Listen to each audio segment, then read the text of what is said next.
Hi students, welcome back to Madhu's Math Solutions. Today we will see a concept which is very important while solving the problems of domain and range, that is exponential functions.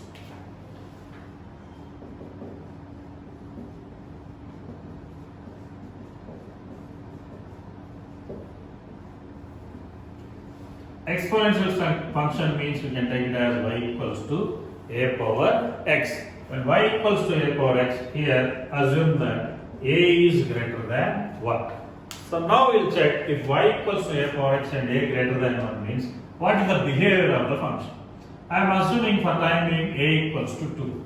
That implies y becomes 2 to the power of x. Now we'll give different values to x. If x is equals to 0, then y value is equals to 1. If x is equals to 1, then y value is equals to 2.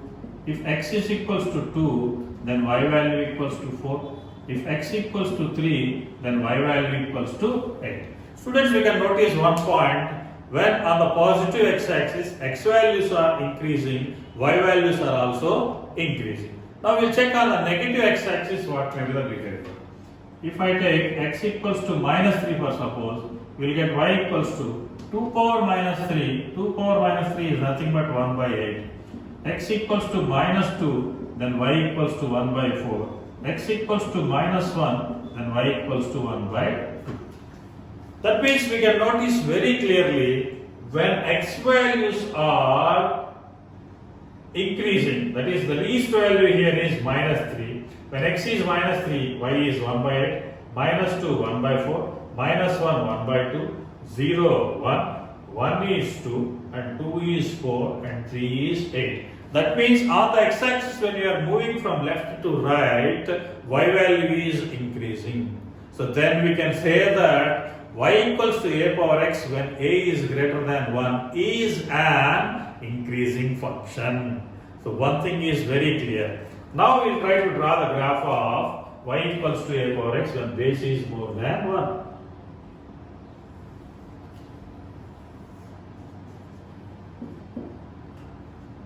Students, while drawing the graph, one basic thing we need to keep in mind, see, you take some simple examples if you don't know about the graph. After taking the examples, we need to notify that where the graph is positioned in a particular quadrant or in all the 4 quadrants or above x-axis, left to x-axis, right to y-axis.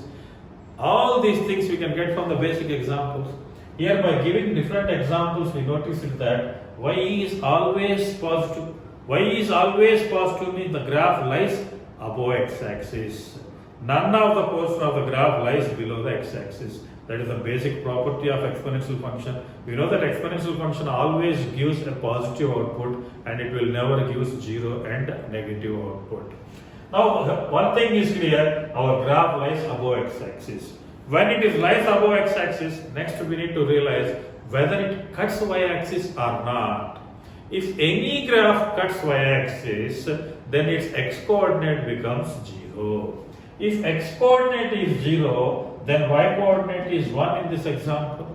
So that means our graph cuts y-axis at some point 0, 1. Now we can observe, see, when we are moving in this direction, the graph is increasing. Okay. So here the point at where we need to take means, see, generally on the real number line we take this as minus infinity.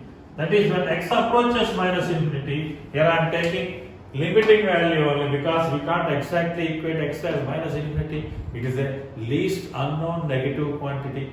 So x approaches minus infinity, then what is the limiting value of y?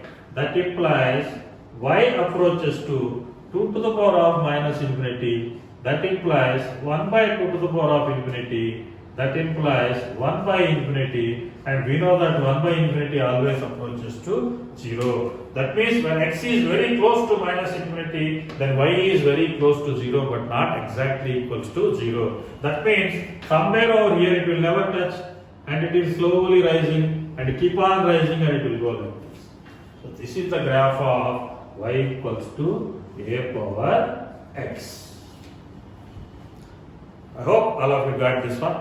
Now we will see one more point. Since it is an increasing function, if you have something like this, if a power x1 is greater than a power x2, that implies x1 is greater than x2.